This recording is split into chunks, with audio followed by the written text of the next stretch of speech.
Hello, this is Mama Bear, and thank you for joining us today as I read the Tale of Timmy Tiptoes by Beatrix Potter. She wrote this book in 1911. Once upon a time there was a little fat, comfortable gray squirrel called Timmy Tiptoes.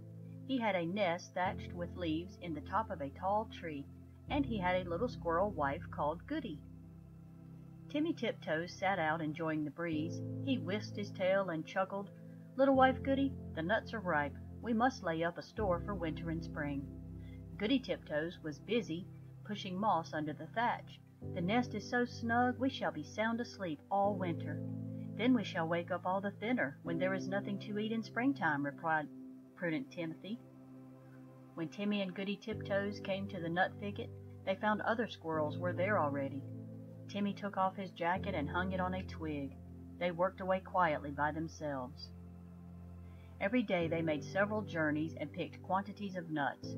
They carried them away in bags and stored them in several hollow stumps near the tree where they had built their nest. When these stumps were full, they began to empty the bags into a hole high up a tree that had belonged to a woodpecker. The nuts rattled down, down, down inside. "How shall you ever get them out again? It is like a money box," said Goody. "I shall be much thinner before springtime, my love," said Timmy Tiptoes, peeping into the hole. They did collect quantities because they did not lose them. Squirrels who bury their nuts in the ground lose more than half because they cannot remember the place. The most forgetful squirrel in the wood was called Silvertail. He began to dig, and he could not remember. And then he dug again and found some nuts that did not belong to him. And there was a fight. And other squirrels began to dig. The whole wood was in commotion. Unfortunately, just at this time, a flock of little birds flew by, from bush to bush, searching for green caterpillars and spiders. There were several sorts of little birds, twittering different songs. The first one sang, "Who's been digging up my nuts? Who's been digging up my nuts?" And another sang, "Little bit of bread and no cheese, little bit of bread and no cheese." The squirrels followed and listened. The first little bird flew into the bush where Timmy and Goody Tiptoes were quietly tying up their bags, and it sang, "Who's been digging up my nuts? Who's been digging up my nuts?" Timmy Tiptoes went on with his work without replying. Indeed, the little bird did not expect an answer. It was only singing its natural song, and it meant nothing at all. But when the other squirrels heard that song, they rushed upon Timmy Tiptoes and cuffed and scratched him and upset his bag of nuts. The innocent little bird, which had caused all the mischief, flew away in a fright. Timmy rolled over and over and then turned tail and fled towards his nest, followed by a crowd of squirrels shouting, "Who's been digging up my nuts?" They caught him and dragged him up the very same tree where there was the little round hole, and they pushed him in. The hole was much too small for Timmy Tiptoes' figure. They squeezed him dreadfully. It was a wonder they did not break his ribs. "We will leave him here till he confesses," said Silvertail Squirrel, and he shouted into the hole, "Who's been digging up my nuts?" Timmy Tiptoes made no reply. He had tumbled down inside the tree upon half a peck of nuts belonging to himself. He lay quite stunned and still. Goody Tiptoes picked up the nut bags and went home. She made a cup of tea for Timmy, but he didn't come and didn't come. Goody Tiptoes passed a lonely and unhappy night. Next morning she ventured back to the nut bushes to look for him, but the other unkind squirrels drove her away. She wandered all over the wood, calling, "Timmy Tiptoes! Timmy Tiptoes! Oh, where is Timmy Tiptoes?" In the meantime, Timmy Tiptoes came to his senses. He found himself tucked up in a little moss bed, very much in the dark, feeling sore. It seemed to be underground. Timmy coughed and groaned because his ribs hurted him. There was a chirpy noise, and a small striped chipmunk appeared with a nightlight and hoped he felt better. It was most kind to Timmy Tiptoes. It lent him its nightcap, and the house was full of provisions. The chipmunk explained that it had rained nuts through the top of the tree. "Besides, I found a few buried." It laughed and chuckled when it heard Timmy's story. While Timmy was confined to bed, it enticed him to eat quantities. But how shall I ever get out through the hole unless I thin myself? My wife will be anxious."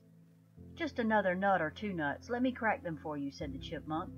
Timmy Tiptoes grew fatter and fatter. Now Goody Tiptoes had set to work again by herself. She did not put any more nuts into the woodpecker's hole because she had always doubted how they could be got out again. She hid them under a tree root. They rattled down, down, down. Once when Goody emptied an extra big bagful, there was a decided squeak. And next time Goody brought another bagful, a little striped chipmunk scrambled out in a hurry. It is getting perfectly full up downstairs. The sitting room is full, and they are rolling along the passage, and my husband, Chippy Hackee, has run away and left me. What is the explanation of these showers of nuts? "I am sure I beg your pardon. I did not know that anybody lived here," said Mrs. Goody Tiptoes. "But where is Chippy Hackee? My husband, Timmy Tiptoes, has run away too." "I know where Chippy is. A little bird told me," said Mrs. Chippy Hackee. She led the way to the woodpecker's tree, and they listened at the hole. Down below there was a noise of nutcrackers, and a fat squirrel voice and a thin squirrel voice were singing together. "My little old man and I fell out. How shall we bring this matter about? Bring it about as well as you can, and get you gone, you little old man." "You could squeeze in through the little round hole," said Goody Tiptoes.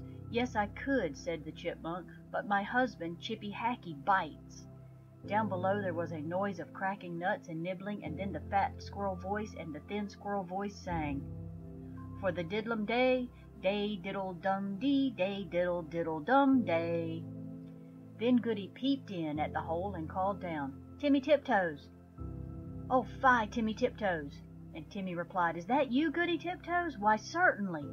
He came up and kissed Goody through the hole, but he was so fat that he could not get out.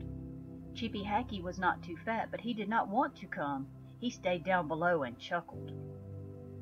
And so it went on for a fortnight, till a big wind blew off the top of the tree and opened up the hole and let in the rain. Then Timmy Tiptoes came out and went home with an umbrella.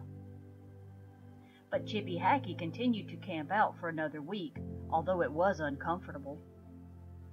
At last a large bear came walking through the wood. Perhaps he also was looking for nuts. He seemed to be sniffing around. Chippy Hackee went home in a hurry. And when Chippy Hackee got home, he found he had caught a cold in his head, and he was more uncomfortable still.